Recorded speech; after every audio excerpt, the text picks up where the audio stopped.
안녕하세요. 오늘은 운동 손상의 종류와 수치에 대해 이야기를 할 거예요. 언니 오빠들은 운동 손상이 뭔지 알아요? 스포츠 활동 중 신체가 기능을 온전히 수행하는 것을 방해하고 치료하는데 일정 기간이 걸리는 모든 신체적 이상을 말한대요. 운동 손상의 원인은 물리적 환경적 요인, 인적 요인, 사회적 환경 요인이 있다고 해요. 일반적으로 여러 요인이 복합적으로 작용해서 발생하나 봐요.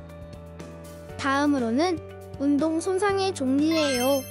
타박상은 외부 충격으로 연부 조직과 근육에 손상을 입어 피부에 출혈이 생기고 부어오르는 증상이고, 명변은 인대 조직이 파열되어 통증이 있고 멍이 들거나 피부 색깔이 붉어지는 상태예요. 근육경련은 능력 이상의 동작이나 장시간 운동 후 근육이 급격히 굳거나 통증을 느끼는 상태를 말하고, 골절은 뼈가 부러지는 증상이에요. 그리고 출혈은 혈액이 혈관 밖으로 흘러나오는 증상이랍니다. 주요 운동 손상 부위는 연골, 근육, 뼈, 인대, 건, 활액낭이 있대요. 각각 우리 몸에서 중요한 역할을 하고 있답니다. 다치지 않도록 조심해야겠죠? 만약 형 누나들이 운동을 하다 부상을 입으면 어떻게 해야 할까요? 3C를 기억해주세요. 첫째, 체크.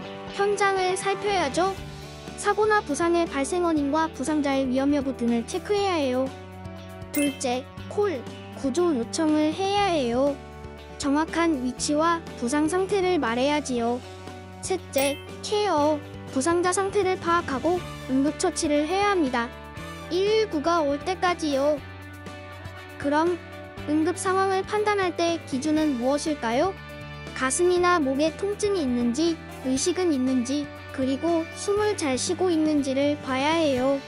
피부색이 너무 붉거나 푸르게 변하거나 이유 없이 땀을 흘리는 것도 응급 상황을 판단하는 기준이 되니까 잘 알고 있어야지요. 이제 타박상과 염좌의 대처 방법을 알아볼게요. 라이스, 들어보셨나요? R, I, C, 이 앞글자를 따서 라이스 처치법이라고 해요. 타박상과 염좌 부상을 당하면 먼저 휴식과 안정을 취하고 얼음팩으로 된 찜질을 해줘야 해요. 다음으로는 붕대 같은 것을 활용해서 압박을 해주고 부상 부위를 심장보다 높은 쪽으로 올려놓아야 한답니다.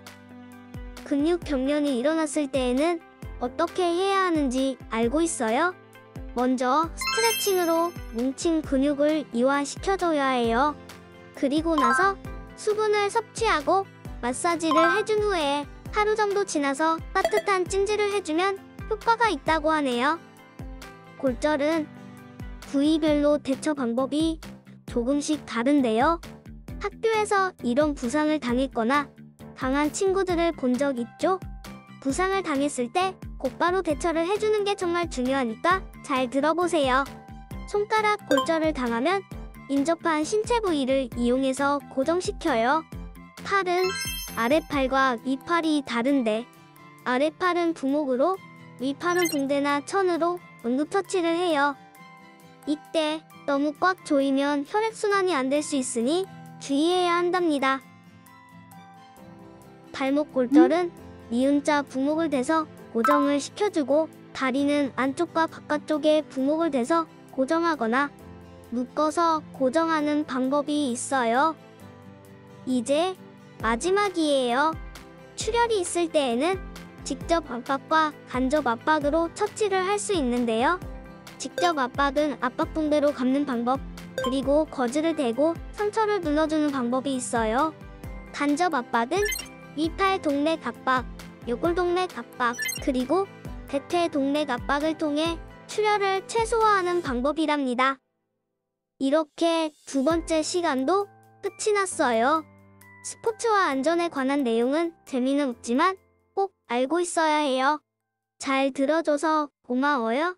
다음에 또 만나요.